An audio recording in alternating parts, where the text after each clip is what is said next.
Purposely. Your life, God's purpose. Listen at onpurposely.com. Treachery and loyalty, fear and courage, sitting on the sidelines versus living a life of purpose. Hi, I'm Erica. Welcome to the Bible for Busy People. Are you ready to go on an 8-episode roller coaster ride with me? We're about to dive into the story of Queen Esther. It's a battle story. It's a story about faith under fire. And I believe with all my heart that your faith and my faith is going to increase after we explore what God did through one young woman who was chosen to be queen. There's that word again. We talked about it last week. God chooses you. He chooses me for special purposes on this planet. We covered this verse from Paul's letter to the Ephesians last week. Ephesians chapter 2, verse 10, for we are God's masterpiece. He has created us anew in Christ Jesus so we can do the good things He planned for us long ago. He created you. He has plans for you. He invites us into the work that He's doing on this planet. He planned specific things for you to do and for me to do. Like Esther, you and I just have to find the courage to accept God's grand invitation. Spoiler alert, Esther did accept it. But oh, the journey to get there is rich. Are you ready to get on the roller coaster with me? Here we go. Esther chapter 1, beginning in verse 1. These events happened in the days of King Xerxes, who reigned over 127 provinces, stretching from India to Ethiopia. At that time, Xerxes ruled his empire from his royal throne at the fortress of Susa. In the 3rd year of his reign, he gave a banquet for all his nobles and officials. He invited all the military officers of Persia and Media, as well as the princes and nobles of the provinces. The celebration lasted 180 days, half a year. Wow. A tremendous display of the opulent wealth of his empire and the pomp and splendor of his majesty. When it was all over, the king gave a banquet for all the people, from the greatest to the least, who were in the fortress of Susa. It lasted for 7 days and was held in the courtyard of the palace garden. The courtyard was beautifully decorated with white cotton curtains and blue hangings, which were fastened with white linen cords and purple ribbons to silver rings embedded in marble pillars. Gold and silver couches stood on a mosaic pavement of porphyry. By the way, I looked that up last night. That was a reddish purple rock, and the color purple is always associated with royalty, so you can imagine why the king loved it. Okay, so porphyry, marble, mother of pearl, and other costly stones. Drinks were served in gold goblets of many designs, and there was an abundance of royal wine reflecting the king's generosity. By edict of the king, no limits were placed on the drinking, for the king had instructed all his palace officials to serve each man as much as he wanted.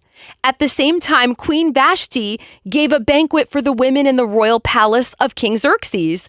On the 7th day of the feast, when King Xerxes was in high spirits because of the wine, he told the 7 eunuchs who attended him, Mehuman, Biztha, Harbona, Bigtha, Abagatha, Zethar, and Carcass, to bring Queen Vashti to him with the royal crown on her head.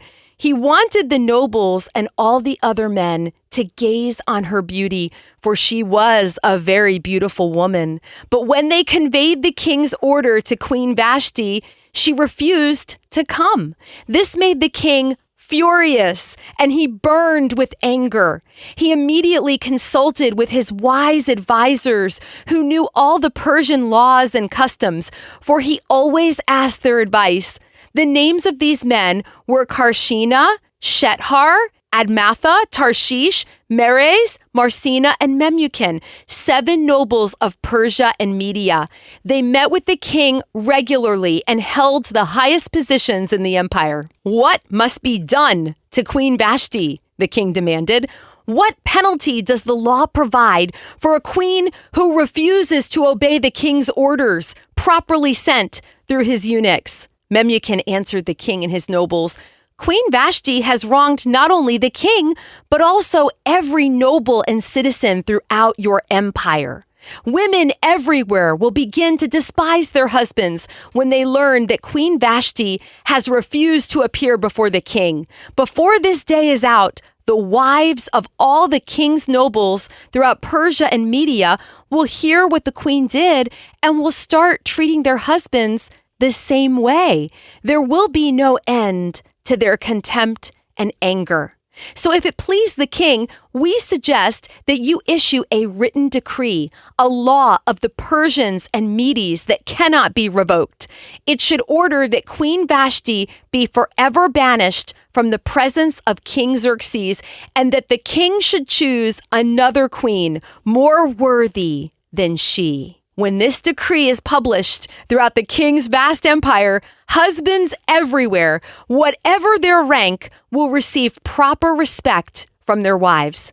The king and his nobles thought this made good sense, so he followed Memucan's counsel. He sent letters to all parts of the empire, to each province in its own script and language, proclaiming that every man should be the ruler of his own home and should say whatever he pleases. Do you see how official it all was? Do you see how powerful King Xerxes was? Think back for a moment to the descriptions of his half-a-year party. His power and his wealth were unfathomable at that time in history. And he goes and makes this rash decision. He gets mad and he takes the crown away from Queen Vashti. And what God does next is amazing. Because before King Xerxes was crowned, before his rash decision, God created a young woman who he would write into the king's story. Next time, you and I are going to meet her. Her name is Esther. Till then, you are loved. Thank you so much for listening to the Bible for Busy People. If you need prayer or you're ready to go a little deeper in your faith, we've posted some resources for you in our show notes. We'd love for you to share this podcast with a friend and leave us a review. It helps us reach even more people with the hope of Jesus. This podcast is part of Purposely, a podcast network designed with practical podcasts to help you find and live in God's purpose for your life. Find more podcasts that will recharge you at onpurposely.com.